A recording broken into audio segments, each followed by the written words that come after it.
the open threat by the Muslim AIMIM MLA against setting up an army camp in the vulnerable Siliguri Chicken Neck Corridor actually heralds a brave new world. So now you are not allowed to build an army camp on your own land to protect your own. You have Bangladeshi Muslims wanting to attack the corridor and take away the Seven Sisters. You have Pakistani Muslims planning attacks from Nepal to wring the chicken neck. And now you have the missing part of the Holy Trinity. Indian Muslims refusing to allow our armed forces to secure the area. This was bound to happen.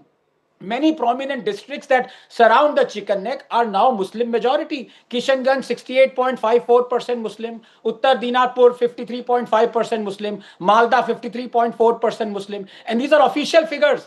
Add to it the lakhs and hordes of illegals, and you do not have a ticking but a hissing time bomb. And not for nothing did Sharjeel Imam want to test the waters. Had he been allowed to carry out his plan, he might actually have succeeded. Who knows? Because all this while we were looking at the hyena outside our home, but ignoring the elephant in the room. We fail to understand where all this hate comes from. It can't all come from across the borders. It comes from an ideology that transcends borders. And it is this ideology and its pan-nation brotherhood that unites it. And I'm not being cynical.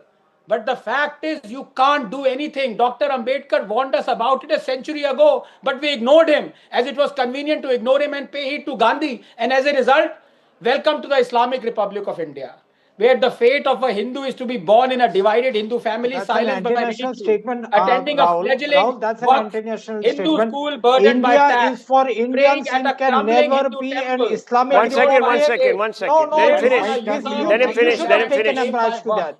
No, And this die as a homeless cannot be Hindu left on. refugee exiled by Now, neighbor.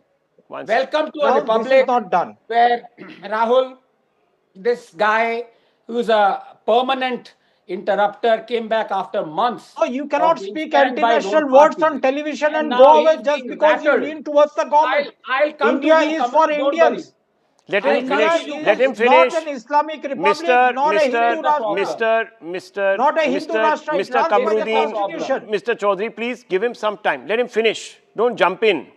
Hear him out first. He heard you out. He didn't agree with you, but he heard you out. Give him the same courtesy, sir, please. No, well, it's to be expected because he believes we already are in an Islamic Republic. There are no laws. He doesn't want to follow any laws and rules. Let it be.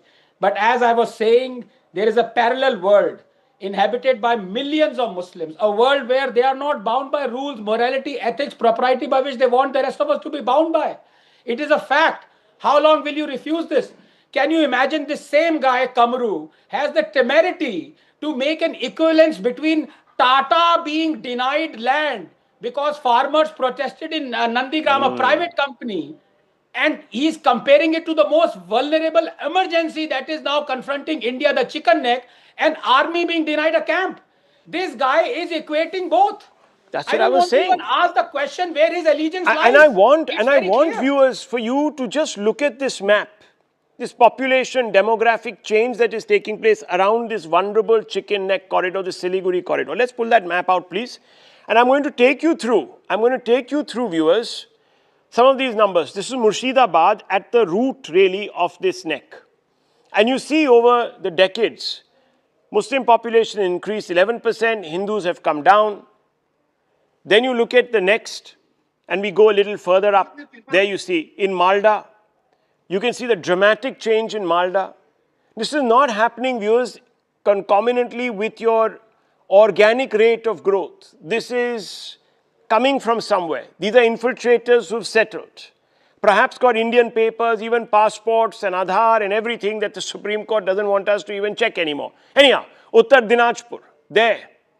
10%, 11%. This is much higher than the organic rate of growth of the Muslim population in this country. Much higher. Look at these numbers. North's 24 Parganas. These are 15-year-old numbers. Yeah, these are also 15-year-old numbers. That's a very important point because we haven't had a census since. Can you believe it, viewers? We haven't had a census since. But anyhow, you have the South Parganas, you have the North. You have a lot of area. There's Birbhum. Look at the change. Dramatic numbers. Dramatic. I don't know what's going to come out in that survey, but you're all going to be in for a shock. But